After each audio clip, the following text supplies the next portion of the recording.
Hello friends, आज के video lecture में हम बात करेंगे सुपरफ्लूअस एक्सप्रेशंस पर।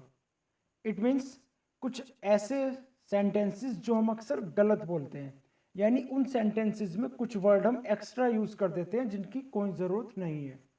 तो आइए सीखते हैं कि वो कौन से सेंटेंसेस हैं। First, what is the final conclusion. अंतिम कंक्लूजन क्या है, अंतिम निष्कर्ष क्या है। तो गाइस हमें देखना यह है कि कंक्लूजन का मीनिंग होता है निष्कर्ष, और जो हमेशा फाइनल होता है। कंक्लूजन हमेशा फाइनल होता है, इसलिए इसके साथ फाइनल वर्ड को यूज करने की कोई जरूरत नहीं है और राइट स्टेटमेंट होगा what is the conclusion. Next sentence है ही इन्वेस्टिगेटेड इनटू द मैटर। उसने जांच पड़ताल की मैटर में, उसने मैटर में जांच पड़ताल की। तो गाइस हमें समझना इसमें यह है कि इन्वेस्टिगेट का मीनिंग होता है इंक्वायर इनटू, जांच पड़ताल करना। तो आप देख रहे हैं कि इन्वेस्टिगेट में इनटू का सेंस ऑलरेडी छिपा होता है, इसलिए हमें अलग से इनटू लगाने की कोई जरूरत नहीं है। तो राइट स्टेटमेंट होगा ही इन्वेस्टिगेटेड द मैटर, उसने मैटर की जांच पड़ताल की। तो नेक्स्ट सेंटेंस है she is my cousin sister. यहाँ पे सिस्टर का यूज गलत है, क्योंकि कजन का मीनिंग ही चचेरा या तहेरा, भाई या बहन होता है। तो कजन में भाई या बहन का सेंस ऑलरेडी होता है, तो इसलिए हमें अलग से ब्रदर या सिस्टर लगाने की जरूरत नहीं है। बट कई बार लैंग्वेज में हम यूज करते हैं जेंडर को क्लियर करने के लिए कि he is my cousin brother, he is my cousin sister. But grammatically ये बिल्कुल गलत होता है और राइट सेंटेंस होता है she is my cousin. Next, would you repeat again. क्या तुम इसे फिर से रिपीट करोगे, क्या तुम इसे फिर से दोहराओगे। बट गाइज यहाँ पे अगेन का यूज गलत है, क्योंकि हमें समझना यह है कि रिपीट का मीनिंग होता है फिर से दोहराना, किसी काम को फिर से करना, और अगेन का मीनिंग होता है फिर से। तो बिल्कुल क्लियर है कि रिपीट में फिर से का सेंस ऑलरेडी कंसिस्ट है, इसलिए हमें यहाँ अगेन वर्ड यूज करने की कोई जरूरत नहीं है।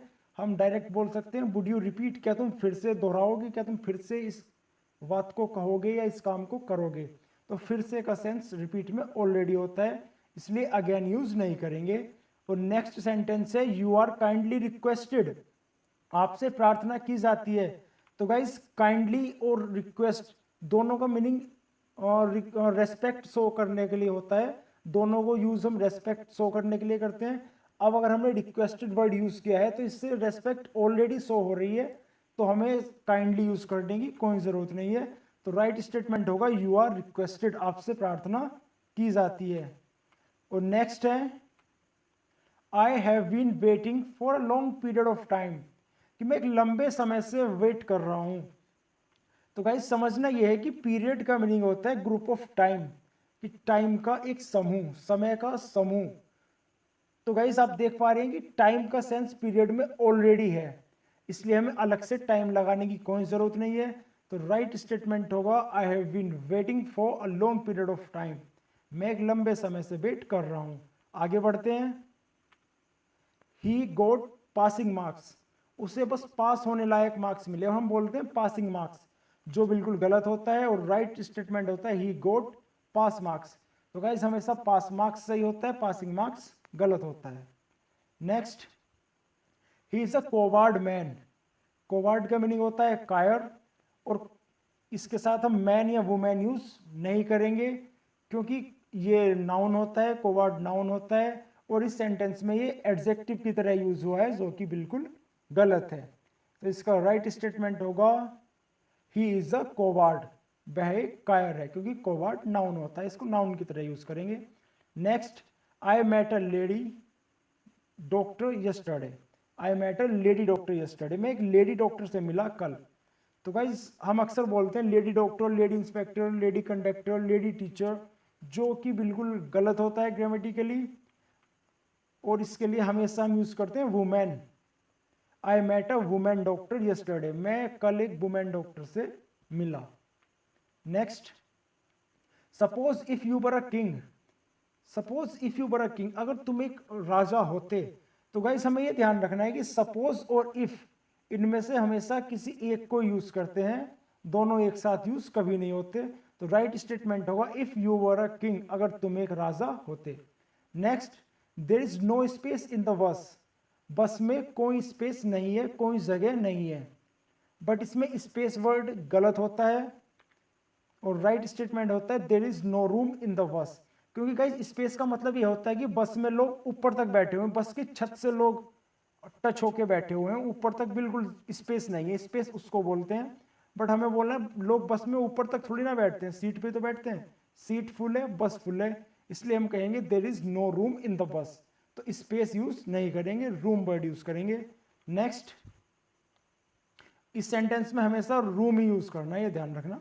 नेक्स्ट है my uncle forbade me not to go out. मेरे अंकल ने मुझे मना किया कि मैं बाहर ना जाऊं। बट इसमें नोट गलत है। नोट क्यों गलत है उसको समझते हैं। क्योंकि फॉरबिड का मीनिंग होता है मना करना, और फॉरबिड की सेकंड फॉर्म होती है। तो गाइस अब फॉरबिड का मतलब है मना करना, यानी ये नेगेटिव सेंटेंस है, नेगेटिव वर्ड है, और एक सेंटेंस में एक से ज्यादा नेगेटिव नहीं हो सकते। तो इसका राइट स्टेटमेंट होगा my uncle forbid me to go out.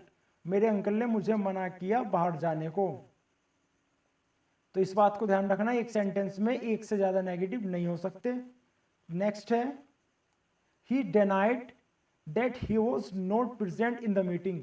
उसने इस बात से इनकार किया कि वो मीटिंग में प्रेजेंट नहीं था। बट यहाँ पे नोट गलत है। क्यों भाई? सेम कंसेप्ट है जो अभी हमने पीछे सीखा है कि गाइस एक सेंटेंस में दो से ज्यादा नेगेटिव नहीं हो सकते।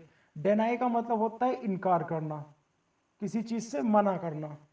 तो गाइस एक सेंटेंस में दो से ज्यादा नेगेटिव नहीं हो सकते, सॉरी एक से ज्यादा नेगेटिव नहीं हो सकते, इसलिए इसका राइट स्टेटमेंट होगा ही denied that he was present in the meeting, कि उसने इस बात से इनकार किया कि वो मीटिंग में प्रेजेंट था। क्योंकि एक सेंटेंस में दो नेगेटिव यूज नहीं हो सकते। Next, he is very kind enough to me. He is very kind enough to me, वो बहुत काइंड है मेरे लिए, बहुत दयावान है। बट गाइस इसमें वेरी का यूज गलत है, या फिर इसमें इनफ का यूज गलत है।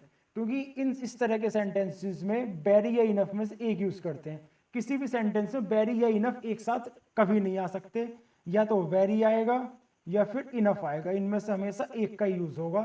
For example he is very kind to me, या तो हम ये कहेंगे कि वो मेरे लिए बहुत दयावान है, या हम कहेंगे he is kind enough to me.